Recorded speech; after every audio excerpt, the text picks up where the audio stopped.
the U.S. Constitutional Convention, How Compromise Created a Nation. Americans argue about the Constitution every day, in classrooms, in Congress, in court, and online. But few people know how it was actually written. In the summer of 1787, 55 delegates met in Philadelphia to fix a failing system. What they created didn't just save a country, it redefined how people could govern themselves.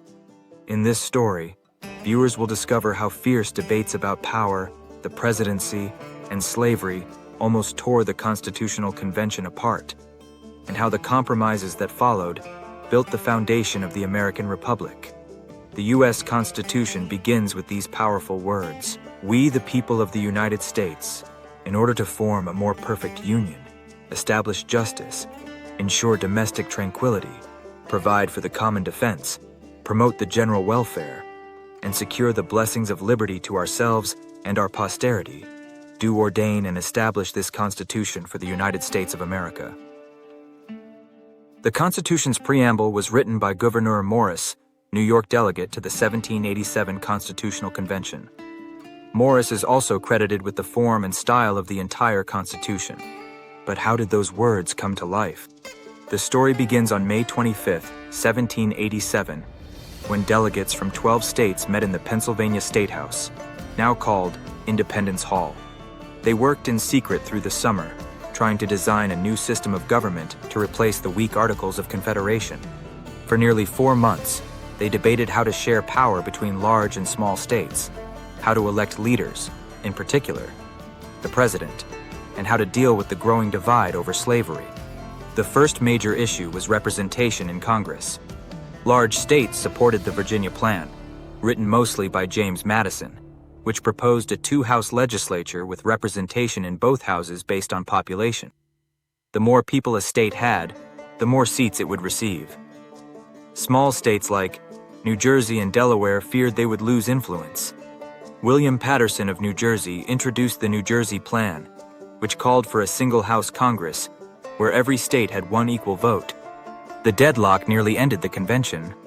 But then Roger Sherman and Oliver Ellsworth from Connecticut proposed the Connecticut Compromise, a 2-house legislature to address concerns of both large and small states. The House of Representatives would be based on population, while the Senate would give each state 2 equal votes. This became the Great Compromise and passed by a single vote. In balancing the interests of big and small states, this compromise made the Constitution possible. The delegates had solved one problem, but the next question was just as tough. How should the new nation choose its leader? The framers originally couldn't even agree on what kind of president the United States should have, since no country in history had ever elected a president before. Alexander Hamilton wanted a strong, independent executive, even one elected for life. Roger Sherman, on the other hand, wanted a weaker president controlled by Congress. James Madison suggested that Congress choose the president, believing lawmakers would pick the most qualified person. But Gouverneur Morris warned this would lead to corruption. The president might become a tool of powerful politicians and congressional leaders. James Wilson of Pennsylvania wanted a direct election by the people, but others worried that voters wouldn't know enough about national figures to make an informed choice. Everyone expected George Washington to be the first president. His reputation and character gave the plan credibility, but the framers still needed a system that would work after Washington. The result was a compromise: the Electoral College. The Electoral College balanced state and popular power by having electors, chosen by states, select the president, preventing corruption and mob rule. The founders believed most citizens in the 18th century would not personally know national candidates, since communication and travel were limited. Electors, trusted, knowledgeable figures chosen within each state, were expected to act as informed intermediaries. The framers hoped it would ensure that presidents were chosen wisely and independently. But while the Presidency Compromise secured leadership, another issue threatened to divide the nation itself: the question of slavery. The most challenging debate of the convention was over slavery and representation. They had agreed the House of Representatives would be based upon a state's population. The question remained, how to count that population. Southern states wanted to count enslaved people when determining representation in Congress. Northern delegates opposed it, arguing it was hypocritical to count people as property and citizens at the same time. Gouverneur Morris of Pennsylvania called slavery a curse of heaven on the states where it prevailed. Ultimately, the 3/5 compromise was proposed by James Wilson. This was not a novel idea. It had been the basis of property taxes under the Articles of Confederation. Enslaved people would count as 3/5 of a person for both taxation and representation. This uneasy deal gave slaveholding states more political power, increasing their seats in Congress, their influence in the Electoral College, and presidents, and ultimately over the Supreme Court. Yet Southern delegates insisted the 3/5 clause was necessary for their support. The convention also agreed that Congress could not ban the international slave trade until 1808. States like Virginia wanted an immediate ban, but South Carolina and Georgia refused to compromise. As George Mason of Virginia called it, the slave trade was an infernal traffic that originated in the avarice of British merchants. In the end, the delegates refused to write explicit protection for slavery into the Constitution. According to James Madison's notes, Madison thought it wrong for the Constitution to admit the idea that there could be property in men.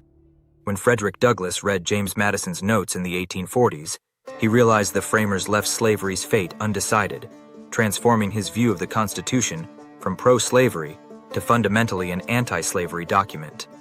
It would take the Civil War and the 13th Amendment in 1865 to end slavery in the United States.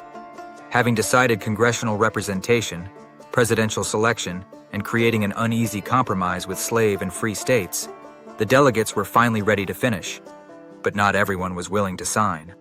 George Mason and Edmund Randolph of Virginia and Elbridge Gerry of Massachusetts refused to sign because there was no Bill of Rights. That issue would become central in the ratification debates. The convention ended on September 17, 1787, the day now celebrated as Constitution Day. On that last day, Benjamin Franklin, then 81 years old, rose to speak. He admitted the Constitution wasn't perfect, but urged humility and unity.